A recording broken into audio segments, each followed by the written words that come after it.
Bah. Right as I hit the record button. That was funny. What? The ba that you made. Anyways, I'm keeping that in. Hello everyone, I'm aMayesing, so are you? Today we have a lot of Dungeons and Dragons content to look for. Most of it is Baldur's Gate. There's also 2 Shattered Obelisks. And then we also are waiting on something that they canceled, actually. There was a playtest for Unearthed Arcana number 7. It was playtest 7, but it looks like they've taken that off. But without further ado, let's get right into it with Laren on Rarest Achievements.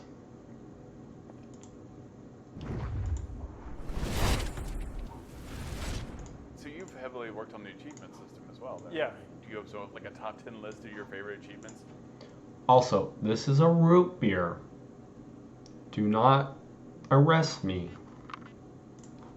Or are there some like you people haven't found yet? You're just like, oh, it's gonna be big. There's so many achievements. Why can't I see I've you? been following it on like Steam, looking at like Sorry. the percentages of like players who've got. Can you those see now? achievements. One of the rarest ones so No. far is the Jack of all That's Trades fine. achievement. So you have to multiple. Hold on. I'll fix it. We're fixing it. What's happening? Oh, my shared screen stopped. What? Wait, that's not it. Here we go. I don't know why I stopped sharing my screen. Mm, Huh, okay. You can see me still? yeah. Okay. Back into it. Class 1 level into every class. You just end up with this like horrible character, but Yeah. we're really mean, and we're like, you're not allowed to use withers to do this. So, like, That's amazing. I did try the character, and I was like, right, I'm level 12. How bad can this be? And it's a mess. Like, Yeah. you can make really broken stuff with multi-classing, and I love seeing stupid sort of like paladin multi-classes. Like, hey, look, doing this with sorcerer, I've managed to make like divine smite do like 200 damage, and I'm like, Yeah. love it. Oh. But the jack of all trades like one in everything. It's awful. Like, I want to see challenge runs. Like, I want to see speed runs of like how fast can you get to make this awful character. Some of our favorite achievements. I really like the one for busking, the one where you have to earn 100 coin by, as a bard, just playing your lute or your drum or whatever else Oh, you wow. picked. Huh. That's one of the hardest. Well, I didn't say it's a hard achievement, but it's one of the rarest achievements on Steam. No one sat there and just busked for half an hour or however long it takes. Why did you say that? Oh, fuck. No one just busts for half an hour. Oh, Right. okay. I did a first pass of all the achievement names to begin with, just for something there, just for a bit of fun. That was originally called Wonderwall, that achievement, which I loved, but we couldn't keep that as a name. So Yeah. yeah, and there's a lot of narrative ones as well. I think, again, getting to the narrative team of like, I want to make sure every that origin hurt. character has an achievement just because they are special and we want you to interact with them. And just sitting down with origin writers being like, what should we do for Shadowheart? Like, what's meaningful for her that you can do something? And some of them are a lot harder than others. I think it's the Saurian's achievement. You can get pretty early on. It's just let him bite you. Yeah. One of the Huh? achievement names that wasn't used was the Only Fangs one for that one. Yeah. Yeah, that one didn't make the cut, Only Fangs. unfortunately. Oh, that's too bad. We even did a pass of like I thought like what would be a fun way to do achievement names. So I did one was there were old D&D terms like or old book names or spell names. I really had Yeah. fun doing that. I think the one that stuck for that was Descent into Avernus for the tutorial. And that, I think it's Nice. quite nice because Descent into Avernus is the sort of the prequel to Baldur's Gate 3. Like there's a lot of lore and when you're chatting to characters, they reference stuff from that book. And I thought that was so cool that like our game talks to these books that I've been seeing on like store bookshelves and reading and seeing people play for years. Yeah, absolutely. Cool. We'll watch this one at the very end because it's the longest. So this is spoilers, just so that you know. This is for Baldur's Gate, Laren on Bears, Tentacles, and Goblins. What are some of your favorite monsters? I have a thing for like classic goblins. I feel like every fantasy needs a goblin, and they have to be kind of like these weird little guys running around. I think we did that. You really don't need a goblin for fantasy. I think that's the problem, is that everyone who has ever made a fantasy world, it's always goblins. Like Lord of the Rings, there's goblins. D&D, there's goblins. Like, choose something else. There are other creatures that are evil. Like, well, I mean, Vox Machina with Critical Role in their anime that they just made. Yeah, they have dragons as the villains. It's like there are way more creatures in D&D that are evil other than just goblins. That justice, because every single game at DM, everyone captures a goblin. Everyone always uses the rope out of their starter kit. It's like, we've captured a goblin, we're taking it back to base. So for me, having an entire camp of goblins that you can actually like drink with or poison their drink if you're a bit sly in how you kind of make your way through there. I just love that you can just chat with goblins. And again, one of my favorite achievements is the captured goblin you find in Act 1. If you can make her survive all the way through to the end of the game, like, you get an achievement for that one. That's fantastic. What is it about mind flayers, since they are like so front and center? What is it about mind flayers that make them such a fun villain? I think it's because they're so alien, and there's something about them like you don't understand them. There's inner machinations. It's very like Lovecraftian horror. Like, you don't understand. Like, you're just a small cog in a system, and you can't beat a mind flayer by standard means. Like, they can control you, they can manipulate you, they can hide things in the shadows from you. And tentacles. Everyone hates tentacles. Or loves them. Yeah. Or loves the arm. I don't know how much. Am I allowed to talk about spoilery stuff? Maybe not. That romance scene. Oh no. I don't know. Don't tell me. All you just said there. Oh my god. I love it. Like, I sit near the writers and I just overhear like I'm assuming it's the one with the come out of their bear. mouths. So I was just sitting there, just doing just a normal day's work, and I overhear the writers discussing like a brand new romance scene. I just like have to turn my head around. Like, did I just hear this correct? Are there other key moments that you had with the team where you were also similarly excited? Like, hey, we come up with this weird thing. How's like, the spoilers? Something like, I never thought I was going to hear this in my entire life. I never thought this would become a debate. The very notorious bear scene. I was just walking to the kitchen to get a coffee, and I walked past the cinematic animators, and I'm like, what's going on over here? Like, why is there a naked man and a bear? Like, Oh, I just walk over. I had to just walk For over. the ad. Like, and just like, I need to know what's going on. And Adam's like, yeah, you can romance Helson as a bear, and I'm like, what? That's nice. That's awesome. Did you have favorite characters in this game that you're like the most proud of? I think for me, like, Oathbreaker Knight was something I was really proud on, but I think it's because like I got to work on that, and it turns into a character that was like so cool. so much In terms of sugar. other stuff, I really love seeing like Minsk and Boo come back, and the little squeaks for like Boo are just so cute. I now need to pick like a favorite origin character, and that's hard. I Yeah. think there's something I really like about Astarion being like a bit of a dandy, just like he's very much like very theatrical in the way that he Yeah. approaches everything, but then you do sort of find this sort of like dark past to him, which is like, oh, and he has these motivations that are kind of like led by his prior life and just like kind of seeking this revenge. And it comes from a sad place for a character who's just really fun. Like, I didn't even know this is in the game, right? I saw just a TikTok video of someone just showing, like, when you walk past a statue of a bear and Astarion fails a nature check, he just goes, rawr. And I just loved it. I was like, why is this in game? This is brilliant. Yeah. So I think Astarion was one that kind of, like, grew on me a lot. And Lae'zel as well. Like, first time I saw Lae'zel's character, I was like, okay. But then after, like, playing her story through and, like, just seeing, like, what it means to be a GIF, and like these are aliens. They don't live on the same plane as humans and dwarfs. They come from another world, and just seeing this person who's just been teleported to a land and just now out of place. Her story is quite compelling as well. Nice. That thing is loud after a while. This is fun facts with Larry. What are some fun facts about like Baldur's Gate 3 or Larian that maybe no one knows? The heaviest thing in the game, like another thing I really enjoyed doing was like doing all the weights for things in the game. Like, I spent days just on Wikipedia, like, how much does a horse weigh? Like, weird things like that, just to have fun with it. Heaviest thing in the game is the end boss. I don't want to say what it is, but I think he weighs, I think I made him 100,000 kilos. So he's like, so like 200,000 pounds. Damn. Hefty. You can't throw him too big. And the lightest thing in the game is an incense stick. Like, a couple of grams maybe. Is it remarkable how much pushing is important now to Baldur's Gate 3? Like, I'm even hearing this like come up, like people now, this is going to be a thing that is going to happen to everyone who's playing D&D. Can I take the shove action?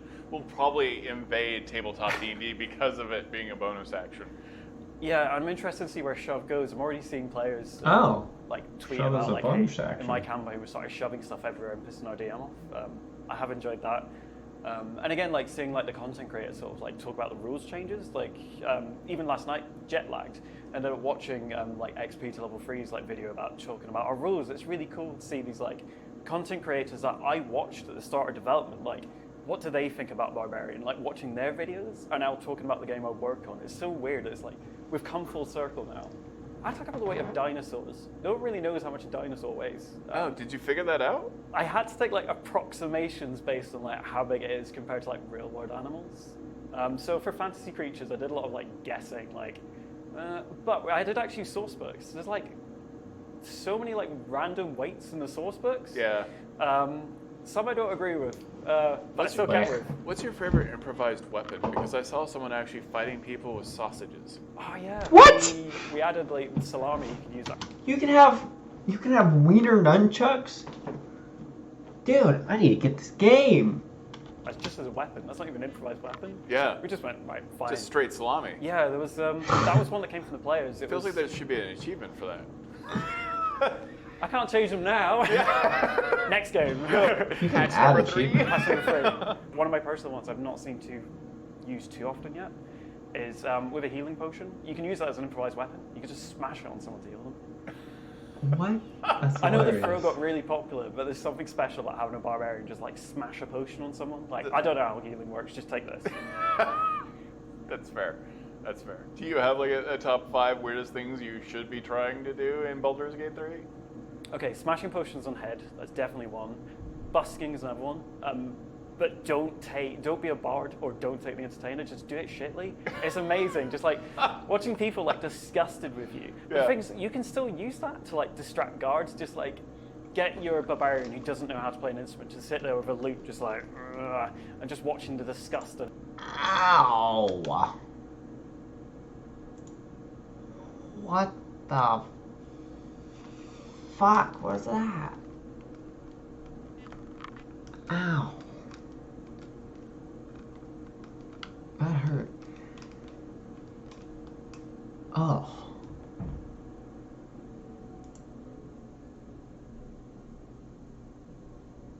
Jesus. What'd you do? Did you do something? No. No, there was a sharp, like, I don't even know how to explain it. It felt like a fucking needle was just shot through my head. Mm. Oh. I did not like that. You okay? I think so. Oh, made my eyes hurt. Jesus. Hopefully that doesn't happen again. Good Lord. Okay, well, keep going, I guess. An NPC's face Jeez. is just like walking by. Just use that to go like start stealing stuff with Astarion. Not like that. The owlbear luchador kind of playthrough where you get an owlbear and you do the it's a heroic leap. I've forgotten the name, but that's really bad of me to forget the spells. But just having an owlbear There are so jump many off the top of spells. buildings and just dealing 1,000 damage was fantastic. I think most game designers, like, you start off with this kind of like, I don't want things to break, I don't want things to break, but I think in Baldur's Gate we want to see things break. We want people to kind of like play with the sandbox and kind of pull off these crazy things. So I wasn't expecting to see owlbears jumping off buildings as like a key strat to beating some bosses, but I love that. And other ones as well, we're seeing players like play with the system. So getting a chest, stuffing it full of smoke powder, throw the chest, set the chest on fire just to cause these like mega explosions and like clear out rooms. It was so fun to see something like the endgame bosses beaten in just stupid ways. This is going to sound horrible, Yes. but you can get, if you have a ranger friend and they summon their animal, we did internal tests, and the ranger had summoned Sacrifice. companions. They really like this cat. I kept throwing the cat, like just using him as a weapon, just throwing this cat around. Summoning me a They're like, cat. "No." You kept on throwing the cat. Yeah, I just kept throwing the cat, and they're like, "Leave Whiskers alone." And just like there'll be in like dialogue scenes, and I'll just be annoying and just like shove people off chasms like mid dialogue. It's like, no, I want it to be good this playthrough. That's awful. That is awful. Dungeon Master tips for Fan Delver and below. There's a shattered obelisk. What is your advice for someone who been a player for a long time for Dungeons and Dragons, but they want to use this product to be like their first time that they Dungeon Master? This adventure is perfect for that kind of player, because what they're doing is we're taking what is initially an adventure that as a player they might have played That's what through they- and spent out for a That's what they say for every while, book. expanding on that. So the same structure of keeping it close to home, keeping it constrained, dealing with the people in the town, that's the kind of thing that players who are making the step to DMing, they know because they've been there and they kind of feel it. And what this does is it sort of takes that and allows you to expand your experience from here's what I did and I liked as a player to here's some things that I've never seen before as a player, but I feel comfortable doing them as a DM because I've been sort of led through the increasing steps in the course of the adventure. For this project in particular, it is such kind of a quintessential D&D adventure and monster crawl, dungeon crawl. What's your advice for running this game? Right. So I think that this book is the perfect book for the second D&D experience. If you've played perhaps Lost Mine of Phandelver, but any other D&D adventure, if you've played it and you've really loved the storytelling aspect and you'd really like to be in charge of that storytelling aspect for other players to enjoy it, I think that this is the perfect book, especially if you're really into the themes of mysteries and exploration and an eldritch plot that is unfolding and becoming a little scary at the end. I like how she's looking at the camera more than the guy. I would say my More than advice for Todd. running it is, really dig into the material and then come up with ways to engage your player characters. And the book provides all of the advice that you need to keep everybody really invested in trying to save Phandalin. There is definitely... Buddy, see the cow? It's funny. Yeah. Some guidance to help dungeon Octopus cow. masters really create an immersive experience. There is an optional corruption mechanic in which the dungeon master can describe what is happening to the characters, and there are mostly flavor-based elements for the characters to really feel as if they are experiencing this continuing corruption that is plaguing Phandalin, because they will see all of these things happening around them as things start to change and shift in scary ways. It's a weird question to Cool. ask. How do you Why are you handle so like pink? strange monster voices and stuff? Like we've got a lot of goblins in this. When I'm What's up? doing them myself, I do them either very well or very badly. First of all, that's probably Yep. full stop. That's how I do them. Some of them very well or some of them very badly. The goblins end up being kind of silly, and the other monsters tend to be sort of, Ew, look at the tentacle thing by the gargoyle. That's nasty. Angel statue. menacing or ominous. One of the things that I do with voices and trips up my players No, a thank lot you. is I make some of the more villainous creatures that are really self-assured about what they know their malicious plan is the right thing to do from their perspective. Right. So I end up giving them an awful lot of surety in their, well, of course this is the way. You must realize that. And the player's like, no, we don't.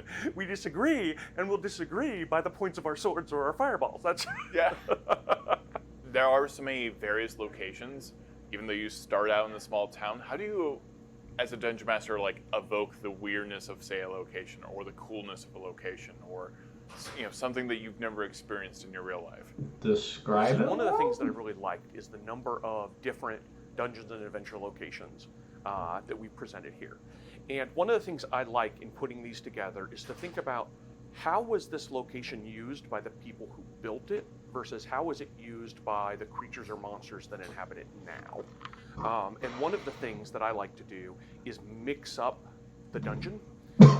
So, for Jesus. example, a So many underground bubbles. area in this one that was in use a long time ago had some main artery. It was a place where people lived, so it has to have some main hallways for people to walk through, and everything's kind of easy to get to. Like in a house, you want to make sure that everything is easy to reach. But for the purposes of a dungeon, what's happened is either part of it has collapsed or flooded, or for some reason it becomes sort of a more convoluted way to get around in it. It lets you look at how was this once before versus how it is now, and it's the kind of thing that lets Whoa, you look at describe that. Yo, that's cool. So 1 square is 5 feet. Damn. I want to do something like this. How do you make this? How do you make stuff like this? It's What is it? crazy. It's just a map of a dungeon. I can But- make that. I know. There's got to be an online thing. I just don't know like what they use. But yeah. I literally have flat canvas that you wanted to use, and then you changed your mind. Oh. oh, well, the staircase obviously went down to a whole series of rooms, you would guess, but since everything's collapsed, you're going to have to find some way around. Evidence of things that were in the past, they give sort of a hint of what the place might have been like before. Yeah. Also gives you some real good advice for DMing to make the place feel alive. Inscriptions that are on the wall, old furnitures that were there, and a place that was, for example, once inhabited by Whoa! dwarves. Chairs Look at are that gonna be man! shorter, you know, the stonework Oh is going to my be more God. exquisite, for example. Even describing that rather than here is a room you come into, being able to talk about what's there makes the players really feel immersed in the dungeon location. I tried DMing and I did not do well with like descriptions of everything. Monsters and magic items, Fandelver and below the shattered obelisk. Can you kind of give me a loose idea of the different types of monsters we're going to see in this? Yes, totally. So it does run that gamut from monsters that are classic D&D style monsters all the way up to very weird eldritch even Amanda, monsters. why- For example, Why are you making eye contact? You don't have to make eye contact with the camera. I also realized that the closed captions have not been off for like the past 5 episodes. I apologize. Also, Ice Wizard from Clash.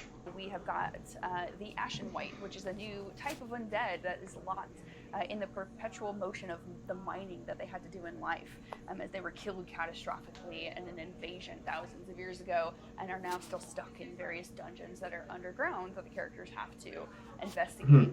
We have got new types of construct monsters that were created by those miners to specifically bore holes in the tunnels. That, of course, you know, without their masters around, are a little bit dangerous when the characters stumble upon them. And then some of those more strange monsters, as the plot then starts to thicken and become much more eldritch and much more mysterious. Yeah, so actually, can you kind of give me a little bit of a deep dive into what the Ew. Oculorb is? Buddy, you want one?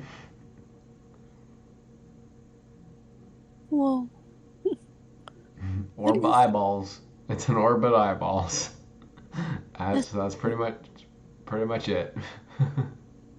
Weird. That's nasty. Yeah, so the Oculorb is native to a specific part of the adventure, a specific location in the adventure, in which it will become obvious why the energies have bound these eyes together and animated them, and why they have become malevolent. But the eyeball, it's all about unsettling the characters and petrifying and scaring creatures so that the eye can then It's like the eat them. There's a monster I Beholder? need to ask about. It's called the Flesh Meld. Yes. cool. It already sounds disgusting. Yeah, it's absolutely disgusting, and it is a whole bunch of flesh all fused together with a giant mouth. If you've ever seen films where there are fleshy golems, or whether there's like zygote type creatures. There's a couple of different examples I can think of. This is sort of the D&D version of that, and it is intended to just be a complete nightmare fuel. There's a variety of this particular monster that is disgusting. It's an Encephalon Chinmute, and then there's also a cluster. What are these things? Yeah. So the Encephalon cluster is the brain-shaped monster. It's a large-sized brain-shaped monster that has those little pockets. Ew. And it is a dangerous monster in itself. It can attack creatures. It has special abilities of the psychic variety, and then growing inside each pocket in the Encephalon cluster is a little gemule, and these are the offspring of that creature. They're these little triangle-shaped, just little bitey monsters that spew out of the brain, and if it's not stopped, then they cause problems, but then they gestate into the big brain monsters themselves. So they can cause a lot of problems if there is one that is spawning a bunch of stuff in a dungeon. We also have like interesting takes, and you mentioned the goblins. We've got different types of goblins here. Goblins that have some, psychic abilities as well. There's a cloaker mutate. So we're also seeing classic D&D monsters that have been altered. That is true, absolutely. Yes, that is part of the transition, right? So why this adventure feels like a natural progression is because it starts out with that classic D&D element, but then gets into the weird elements which are infusing the plot from the very beginning, as it turns out, and it will become obvious when the characters play through it. But some of those classic monsters become new and fresh when the weird energies start to do strange things to them. One of them is the Cloaker, cool. Very classic D&D monster. He's got his flappy wings, he's got his screechy face, but also has little veins of green, nasty fluid running throughout his body. And in one memorable incident in the adventure, is puppeting the skeleton of a dwarf with his mouth. That's so disgusting. I love it. Yes. This is already, this is going to be a very, very interesting adventure. We might be seeing a different version of another classic monster as well in this book. We will, and in fact, that monster is a mind flayer, and this is a mind flayer who is especially a big bruising type of mind flayer that has a big tentacle that can lash out and cast spells and smack around upstart player characters and do all kinds of fun things. And mind flayers just might become very important to the plot later on. If you know, you know. For this adventure, what is your advice for running monsters? Make a lot of weird noises. Okay. Make a lot of screeching and screaming, but also just learn about the history of the monster. Is this a monster that has been around for centuries? That looks like Pain and Panic from Hercules. That's funny. And it has a specific experience that they are continuously enacting. Is it a monster that is angry and enraged because of what has happened to the environment around it? Is it a monster that is just alien? There's a lot of monsters and a specific location that is very alien, and the mental faculties of the evil creatures and monsters that live there are not human. And they are malevolent, and they are angry, and they're violent, and they're scary. And getting into that, I think, will be very fun for the Dungeon Masters, but will also make running it much easier. What do you love about monsters? Because this is a very, if you love monsters in D&D, this is a very good adventure for you. Absolutely. I love monsters that just go hard at the player characters. I've got nothing to lose, that are all about being trying to eat the player characters for food, or just attacking them relentlessly. I think that's very fun. I also think it's very fun for the player characters to figure out where some of these monsters have come from, or figure out whether it's actually a monster at all, whether there's actually a creature that's a monster at all, or is it something that they would want to try to talk with and bargain with. And there are plenty of opportunities in this book for that as well. There's other magical items in this as well. There's something called the Luminous War Pick. That is true, yes. And that goes to and is found in the dungeon. One of the dungeons that is in the Underdark, and this is specifically an old dwarven mining set of tunnels, but also a mining outpost. It's one of the places where the characters have to go to find one of the pieces of the shattered obelisk. And in fact, there are several dungeons in the book. One of the chapters is 3 big dungeons in a classic dungeon crawl that is about racing to try to find these pieces of the shattered obelisk. But one of them is, of course, in the mining tunnels and in the mining outposts. And one of the magic items you find as part of uncovering the story of what happened in this mining tunnel and what might be currently happening is finding the luminous war pick, which the Zerfneblin down there used to help them ward off evil creatures that would crop up and cause problems for their mining operations. There is another magical item in this it's called the mine crystals. What are those? So the mine crystals were in very short. They were they're just the freaking infinity stones. Magic items. It is a way to alter spells by using the power that's inherent in these crystals that then don't become useful anymore except for just being crystals, and giving characters a few more options so that not only the sorcerer gets to have fun with that. Huh. Cool. Learn reaction to launch and thank you to fans. This whole game's been emotional. I think for Larian, like every single one of us on like release day, we're just hitting like refresh, looking at Metacritic, we're just seeing all the responses on Twitter and like jumping on like the Baldur's Gate subreddit and just like, what's going on? What are people saying? Like, do they like us? And then there's just overwhelming positivity. It's a Dungeons and Dragons game. Of course they're gonna fucking like it.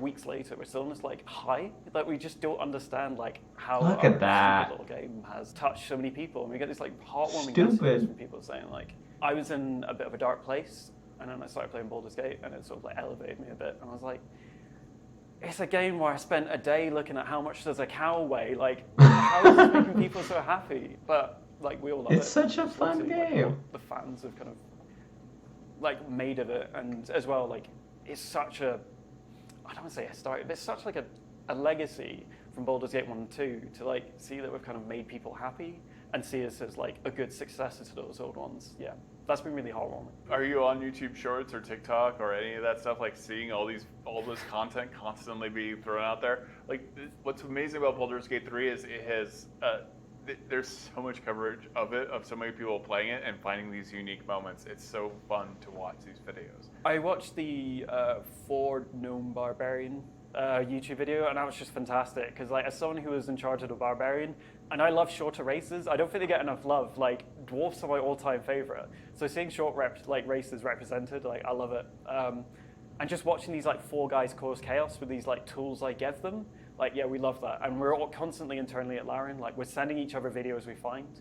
Like we have a dedicated channel just for like basically popping up like, have you seen what this guy's done? Like she over here, she's like broken, like owl bears, like come check it out. Like it's fantastic, and we love seeing that stuff. We're sharing it constantly. That's fun. I mean, that had been like one of the best parts about the launch as well. Like moving from early access to that, like all of this must have started flooding in to the entire team. We were somewhat known in the industry for like Divinity Original Sin 1 and 2. That sort of like got our original name out as like people like, we specialize in sort of like CRPGs, like that's our bag. Like we all play this sort of stuff outside of work. And then just to go from this like game that has a weird skeleton dude as a main character to then like pop off as like the success of Baldur's Gate is just insane. Like I have a really cute fluffy dog, right? Who's called Sunny, and he's a keyhound, and like everyone wants to like pet him and play with him like all the time. Whenever I take him for a walk or whenever I'm on the tube in London, like people like stop me and say, oh, can I stroke your dog? I'm like, yeah, it's fine. It was release day, and I was walking back to the office. I brought the dog in with me. Oh, It no. was just a bit of fun. And I was walking up, and someone like approached me. I was like, oh, someone wants to stroke the dog, and I forgot I was wearing my Baldur's Gate t-shirt. And the guy walked up and was like, good luck for release day today. And I was like, what? I was like, do you not want to stroke the dog? Is this not about the dog? Me? What? It's really nice. This has to be amazing for you to like, it feels like a pop culture moment. It's insane. Like when PAX opened this morning, and Sven was standing by the booth, like he wasn't there yesterday. Just Oh, instantly, they're talking about PAX West when they went and It's like did swamp- their booth. the people like wanted to meet him and like take photos with him. And it was just so like nice. It's like, you know, this guy that I like have fun with and like work with and I'll drink a glass of wine with, and you just want to take pictures with him. And like Sven's like the nicest guy as well. Like he's always interested. Like he loves it when people like tell him about the game they play and like tell him weird stories about stuff they do. And he's just such a friendly guy. So it's like, sure, I'll take a picture with you.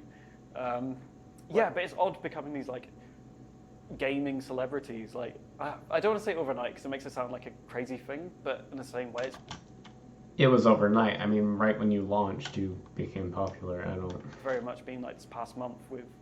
We've been watching the Steam charts. Like we all are just like sitting there watching the numbers come in, and we're like, oh my god, we were not expecting this. Yeah. It's been emotional, like in a fun way. Like we've put a lot into this game, and to see that pay off, like it's been like magical almost.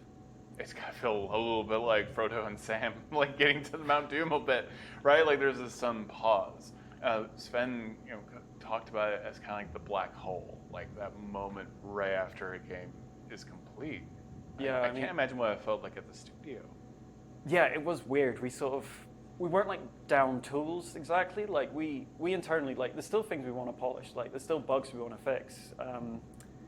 But yeah, there was that moment of just like, what do we do now? Like, what's our mission? Like this game's come out, we still want to work in it, and obviously like the PlayStation and like the early releases today. So some of us are still like, we still have things coming, and with the Xbox release later in the year, like there's more waves of kind of excitement coming. Is it weird being at PAX and seeing fans directly? It's kind of funny they all fit together the day for PlayStation 5 launch. The game's out, you're at PAX interacting directly with fans. Oh, that's so cool. Yeah, I think it's been my like second event like I've been to and like had a chance to interact with people. Like I was at EGX in London a couple of years ago. Like when we had, I think it was the release of the Sorcerer, and it was a much smaller booth back those days. It was like we were relatively popular, but there wasn't like hordes of people like queuing up for merchandise.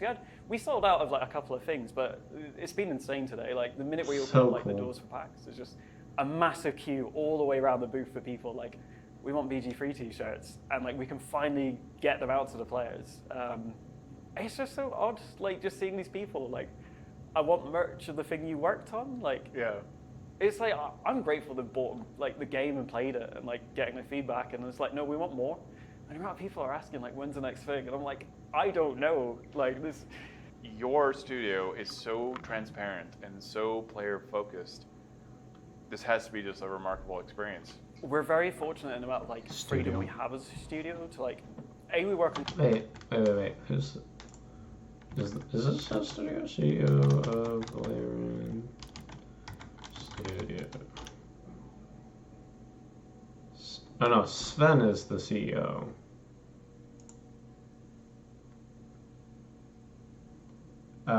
Okay, so Sven's the CEO. He must be Vice something? And something that all of us love. And B, like, Sven as a leader, like, he's open to suggestions about everything, and he wants the game to be as good as, like, the rest of us, if not Okay, more. Like, yeah, alright. he's in the trenches, like, he's sitting there with the writers, like, constantly, like, what if we do this? What if we do this? He works really hard in the game, but he also respects everyone he works with and, like, trusts their decisions. He might come to me and be like, Ross, can we do this? As much as he is the boss, I'm also like, I don't agree. And he's like so open to stuff. He's not like, no, I'm the boss. Like, you must do this. Oh, that's so He's like, cool. No, I hear your points. Yeah, sure. That'd Let's keep be it that way. great. So that's been really good. Fucking place. Something to as well, work. just because you mentioned like playing the game and having those moments. Even us, like internally at Larian, I had moments watching the D&D movie this year where like we weren't given any sort of like like we didn't get to see it for anyone else. So I went to the same cinema as like everyone else, and I was sitting there like giggling when like Harpers came on. I was like, I was just doing stuff with the Harpers in game, and there they are on like this giant screen in front of me. It's like, there's an owlbear. I went with my partner, and it must have been so annoying. I was like chatting about everything that came up. Oh no. Not during the movie. Yeah, it's like, oh my god, the Displacer Beast. Like, I love these. You're not supposed to do that during a movie in the theater. I was that dickhead. But But it's just so cool, just seeing like blown up the stuff that like I see every day at work. I'm like, we've got that in the game too. It's just so cool. Is there anything that you want to tell fans at the end of all of this? I think the fans really made the game for us. I think everything we've like ever read from the forums and like Reddit and from Twitter, like we do read that stuff. The amount they've appreciated the game, cool. like we love our fans. They're such good people. Like, so I guess like the thing I want to tell them is just like thanks for being there. Like it's been a long early access. It's been like 3 years that people have like, when's chapter 2? When's chapter 2? And I just want to thank them for their patience and for all their feedback. And it's helped us make the game that it is today. Nice. Good for them. So this is Laren on creating the Paladin, Barbarian, and Monk. I'm Russ Stevens, and I'm one of the senior systems designers at Larian. And what does that role do? Systems sort of looks at how you play the game holistically, like everything you do sort of like as a big picture. So we're less moment to moment, like we don't focus on like a specific combat or how a specific storyline plays out, but we're very much, we look at classes. That's like the easy thing to see. So myself, like I was the lead on the Monk class, the Paladin, and the Barbarian. But in between, like we all sort of like chip in with like helping out setting up some spells, or one of my favorite things I got to work on was like the food, like all the camp supplies. I had so much fun working on that, and I did not realize how much fun I would have like looking at nutritional values of stuff.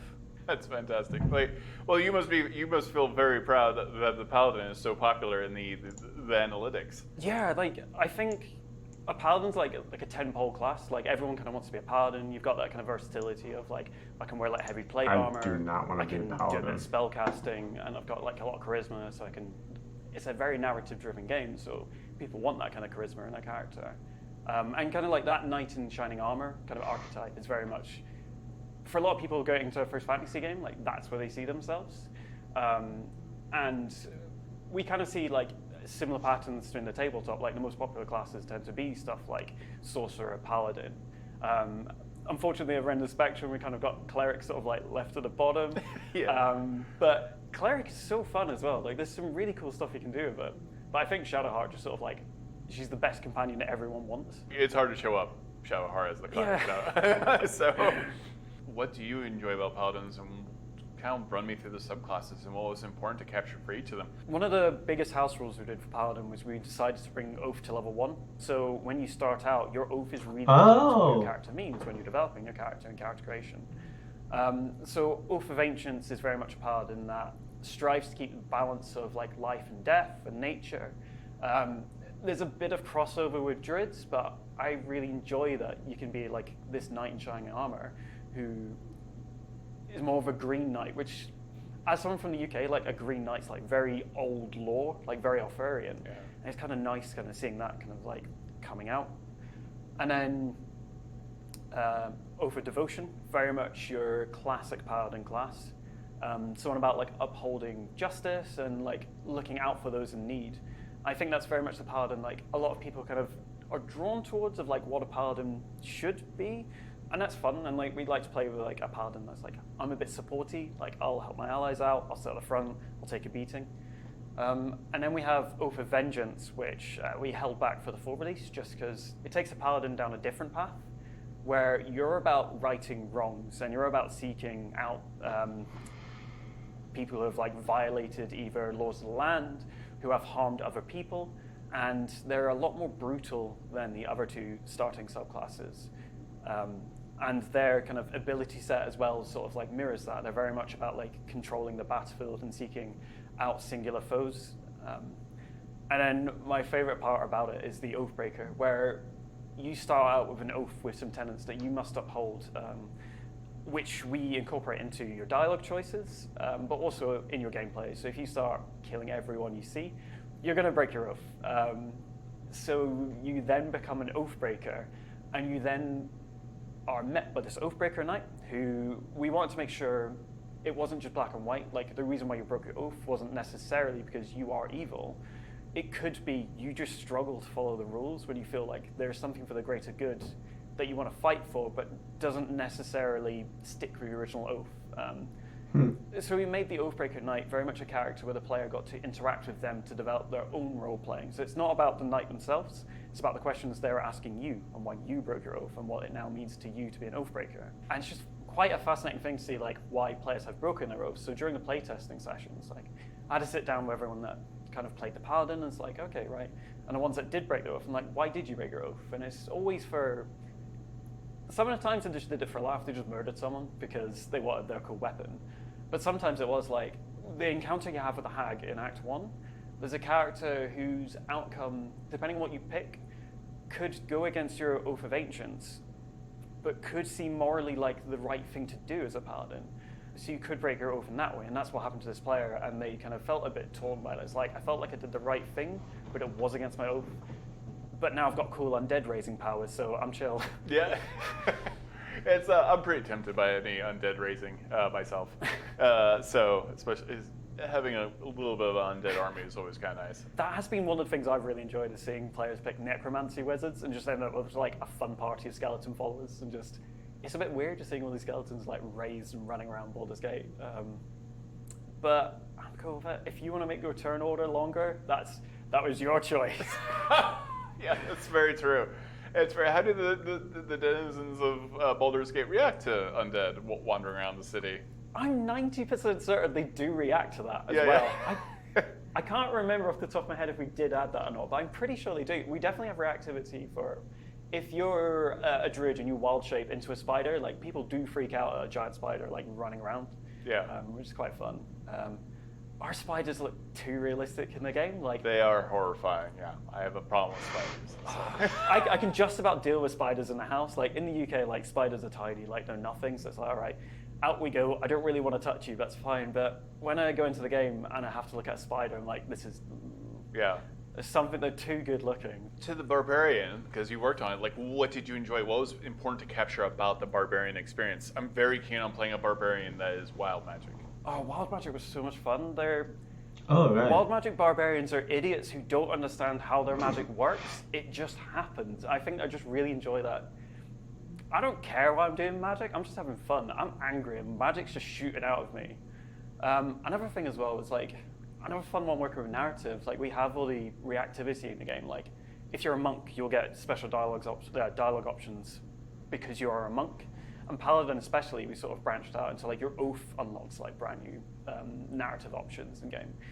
For the Barbarian, we kind of wanted to not just make it about being like hulking out and just going in rage all the time, but we did make a special edge case for Berserker. So Berserker gets their own custom dialogue options where you do hulk out and you are just angry. There's some fun ones, like I really enjoyed it, like when you're on the Nautiloid for the first time at the start of the game, and Shadowhearts is like banging on the capsule to be let out. And like every other class has to sort of like look around, like how can I do this, and interact with the Illithid powers. Barbarian just rips the thing off, and I love that. That's such a barbarian, like, I would do that in tabletop. I'd just be like, oh, screw it, right, strength check, come on, ripping this thing off. Yeah, that was a nice moment. I started a barbarian and I saw I could do that. I'm like, oh, this is lovely. How more often am I going to get to do just tear things to pieces in this game? The narrative team really wanted to make Karlach a barbarian, and I was like, oh, this is cool. And getting to like chat to Bo, who was the narrative lead on Karlach, and they had these like crazy ideas like, Ross, can we do this? Like, can we do this? Like, I want Karlach to be on fire. Like, can we do something with soul coins with her? And I was like, okay, let me sit down. Let's kind of like have a good chat. Like, what can we do to make Karlach special? Like, what makes her this ultimate barbarian from hell? So that was cool. So that was another narrative point where it's like, oh, I get to help out with some writing stuff. Like, that's not usually what I do. I usually just sit in spreadsheets and do numbers and talk to programmers. But you have like that environment where you can just kind of I think cross-pollinate. That's exactly it. And I think at Lion, like, we all sort of like sit around each other at the different studios. Like, we're all taking Yeah, because most companies don't fucking do that. You can definitely tell. ideas from other people. So I've had writers suggest things like, hey, like, this attack, should it do this? Or like, hey, want to do flurry of blows, like kind of lead it into something else. So we get these like cool conversations, like sit around the kitchen, just chat with each other. I think like it's fostered this identity of Larian being like, everyone's got good ideas and we want to see these good ideas kind of brought forward to the game to kind of like elevate things. Because everyone plays these games, like everyone in the studio is a big D&D fan, and everyone's a fan of the game they're working on. So That's awesome. ideas should come from everywhere. You had been very excited for all these different monk subclasses, and they're varied. What can you break them down a little bit? What you enjoyed about them? So Monk got a lot of attention from us. We weren't really scared to kind of house rule things where we felt that it didn't translate into a video game as much. Like in the tabletop environment, Monk's about describing your actions and your emotions and how you do things. And to a certain extent, like you don't have that same flexibility to sort of like drive the narrative to describe your actions. So we kind of like went back to the class and like, okay, how do you make this like live up to the kind of archetypes that people want to see? I Like, see. Open Hand Monk is very much like the Kung Fu Master. It's the Bruce Lee, Jackie Chan. I want to do cool moves. It's a class that you kind of have to think like you have not as big a tool belt as say a wizard. Like a wizard spell bar is massive. Yeah. With an Open Hand Monk, it's a lot more manageable. But I think the clever thing with Open Hand Monk is about how do I use my smaller selection of tools can be used in a much wider way. So you have like ways to dash and then get a free jump and then just use that as your bonus action. And about like how can I get from here to here really quick and punch this guy? Can I stun this guy? It's about like sort of manipulating the battlefield in a fun way.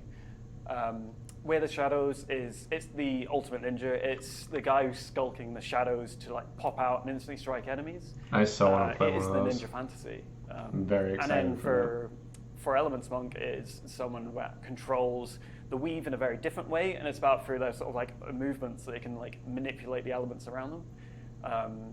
And it is fun to run and punch someone and just drop a fireball at the feet of your enemies.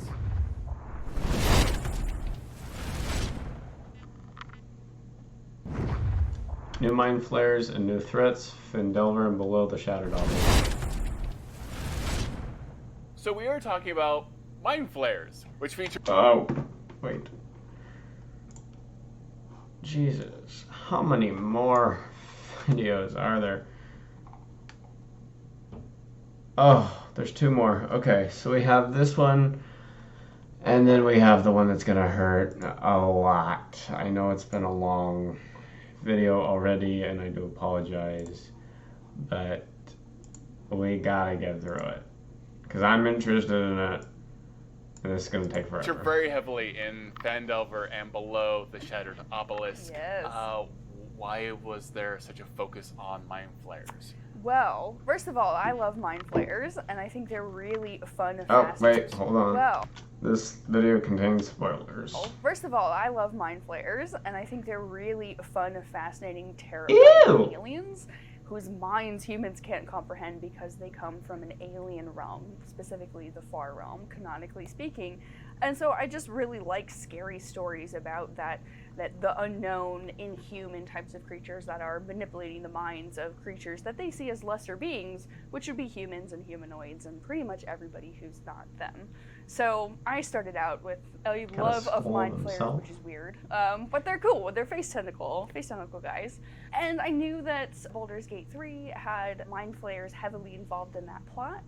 And so I thought, wouldn't it be fun if we did an adventure that centered around mind flayers as the villains, but not necessarily just standard mind flayers, but if we put a twist on those mind flayers. And that is what this book is all about. It's about discovering the villains behind this plot to destroy Phandelin and realizing how horrifying they truly are.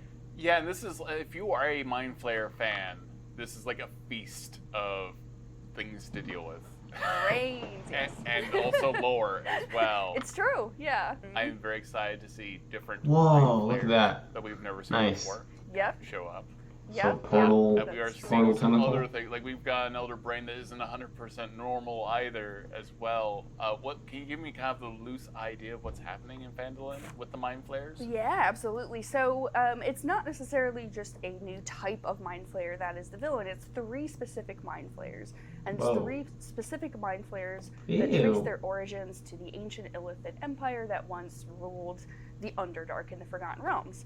These mind flayers, after that empire fell, became discontented and unhappy with their lot in life and returning to other sources of power to try to reclaim the greatness of the Illithid Empire as they saw it from way back when. And that coincided with the rise of a brand new power from the far realm, of course, that progenitor realm that the Mind Flayers are from. And it's a godlet. It's a new piece of lore that the Mind Flayers end up worshipping after that connection with them is made. And this far realm godlet is granting powers to these 3 fanatics to try to create a new empire of Mind Flayers in the Forgotten Realms. So what is a godlet? And I expect this godlet, it doesn't look like your typical god. It does not. Oh my gosh, I want to say all the things. Yeah. Ah. But so this godlet is connected to the original Mind Flayer god, aMayesing, for people who are really into Mind Flayer lore. But it's not aMayesing, who no longer lives in the Far Realm. This is a godlet that came from aMayesing, still lives there, and again wants to build up power and sort of overtake aMayesing as the major god of the Mind Flayers and of all creation, really, from that perspective. So it's got all kinds of weird powers that it's sort of getting back to, the Mind Flayer basics and not messing around with, this old fallen weakened empire, just trying to create their own sense of power and really subjugate kind of everybody that is around there. And that's what these fanatical Mind Flayers are trying to tap into as being the agents of this godlet, which is a new piece of canon. It's not something that anybody will be familiar with. And it's a nice bit of synergy that like Mind Flayers are top of mind right now. Baldur's Gate 3 having just come out, we have a lot of Mind Flayer shenanigans in that video game, and then we get to slide right into Phandelver. Yeah, absolutely. Yeah, you don't I wonder who thought of Mind that. Flayer powers in this, but you definitely are standing against Mind Flayers that are being presented in a new and fresh way. Something that I hope people will be excited about, even players who have been around and been playing with Mind Flayers and been fighting Mind Flayers for many years. They will hopefully find something sort of new and fresh and it's scarier than before because it's different. That's the thing. Like, not only is this a nice Mind Flayer, empire kind of like lore dump, or also how Mind Flayers work, but we're also like we have ones that do not get along. It's just a lot of content in terms of like you are having to think of like what is scary to a Mind Flayer. Like you've done a lot of Mind Flayer work. It's true. Yeah. It's creating and presenting Mind Flayers as this complicated group of individuals who have different motivations and are interested in different things, or have become in different places, essentially, due to the historical goings-ons that have affected the Forgotten Realms for many years. So, we've got groups of Mind Flayers trying to accomplish different things, and then we've got these 3 fanatical Mind Flayers that are trying to accomplish something really super scary, and that's kind of where the horror comes in. That art is terrifying. It is. I hope people will be excited when they see what this new godlet looks like, because he's a scary guy. So what are these Mind Flayer fanatics trying to accomplish? So the Mind Flayer fanatics have got in their heads that they are the harbingers of a new Mind Flayer empire on the Forgotten Realms, on the material plane, specifically on Toril. And they are working at the behest of this new godlet who wants to command this new Illithid empire. And so their first order of business is to create a population, to create a capital for the new Mind Flayer empire on the face of Toril. And the way that they want to accomplish that, the way that they're going to use the power granted to them by this godlet, is to try to enact ceramorphosis, which is the process by which, using a tadpole, Mind Flayer can insert that into a humanoid, and that will eventually gestate and turn them into a Mind Flayer, change their physicality entirely, change their brain entirely into an alien monster. And so that in itself is very terrifying. That's something that's explored a lot in Baldur's Gate 3. Yeah. What we're doing here is a story about what happens if there is an evil power that is allowing the Mind Flayers to do that remotely from deep underground or possibly another plane of existence.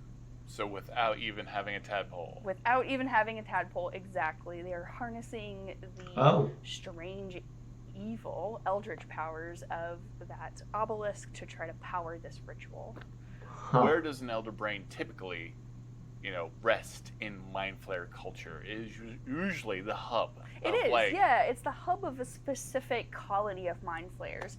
It's the Elder Brain that's at the center of a community of Mind Flayers that can see everything that each Mind Flayer sees and can dispatch orders to Mind Flayers and basically granting the powers of these Mind Flayers and all of the thoughts and everything that takes place within that area. It gets all sort of co-opted and sucked into that Elder Brain, and it is sort of the brain behind the whole operation of Mind Flayers. And so it's interesting to play with what happens when that specific brain and hub gets corrupted by, certainly not an evil influence that isn't already there, but it's a different, more alien, even evil influence, and a sickliness is sort of spreading out to the Mind Flayers that don't conform, to this new godlet's ideas. What I love about this is not only are already Mind Flayers are incredibly alien to us, but you found something alien to Mind Flayers. Yes. That is a step too far. Yes, yeah. And that kind of ramps up the scariness. Even for hardcore D&D players who've been playing with Mind Flayers for years, which that's never been a pleasant experience. But now there's but what are they afraid of? Exactly. And that's kind of what I hope that this new fresh horror comes from, is that it's not only the scary Mind Flayers that are already alien and their aberrations that are trying to, obliterate the minds and eat the brains of humanoids, but you've got a step before that. What are the monsters afraid of? Well, they're even worse monsters, and the things that they're trying to accomplish are even scarier.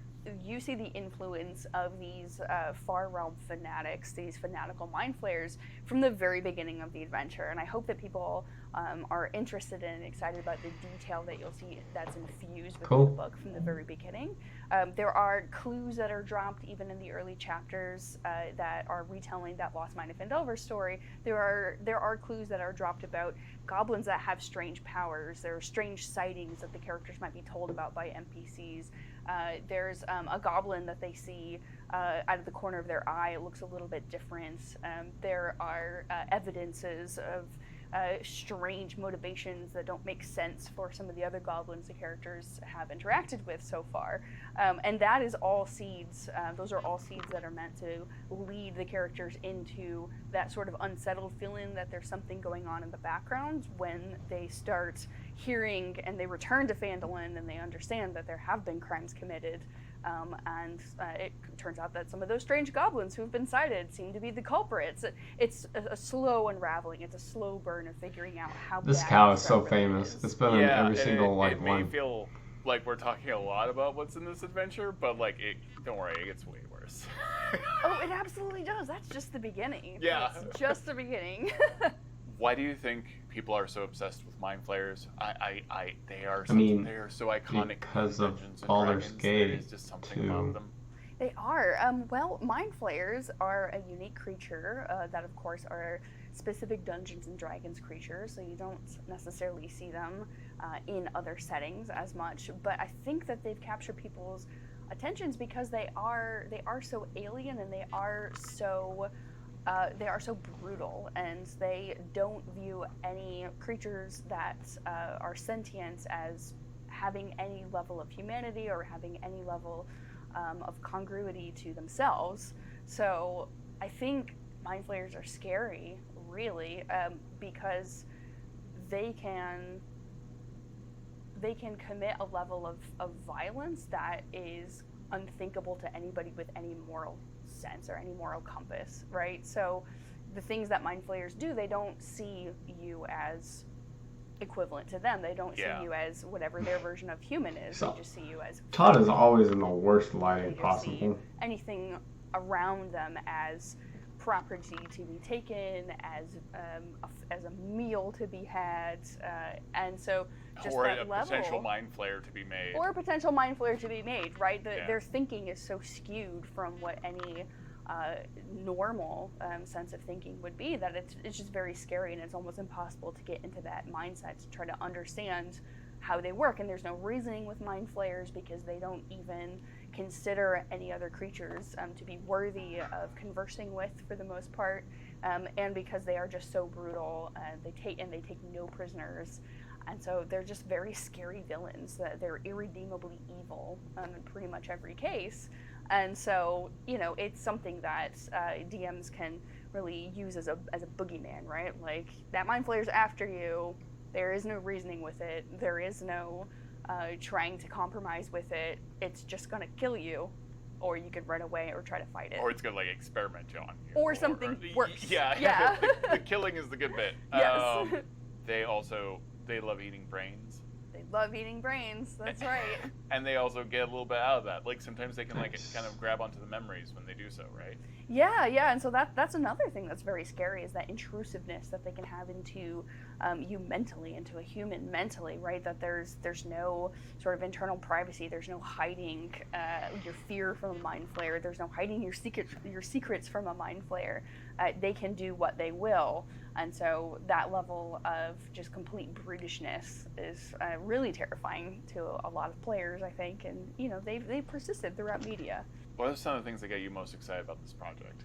Most excited about this project, I would say, is the ability to create a whole story that is what the Lost Mine of Phandelver leads into, and have that be something that I think will be very unexpected to fans, to answer the questions of what happens after Lost Mine of Phandelver, and have it be so unexpected and have it veer into territory that I think will be a complete surprise for our fans, and to be able to tell that story throughout the expressions of the Mind Flayers and the Far Realm connection that they've got, and all of the different things. It's a type of genre that I really enjoy. I really enjoy that slow burn horror, terror of the unknown, escalating up into what ends up happening in this adventure, and what the characters end up needing to do to stop this horrible plot. It also like ups the stakes as to why the Far Realm is so dangerous.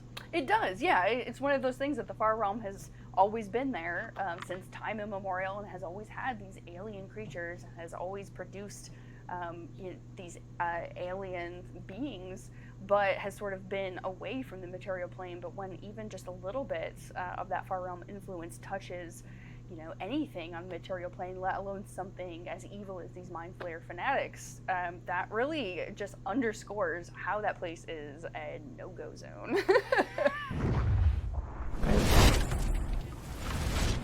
I played their animation square a little incorrectly there.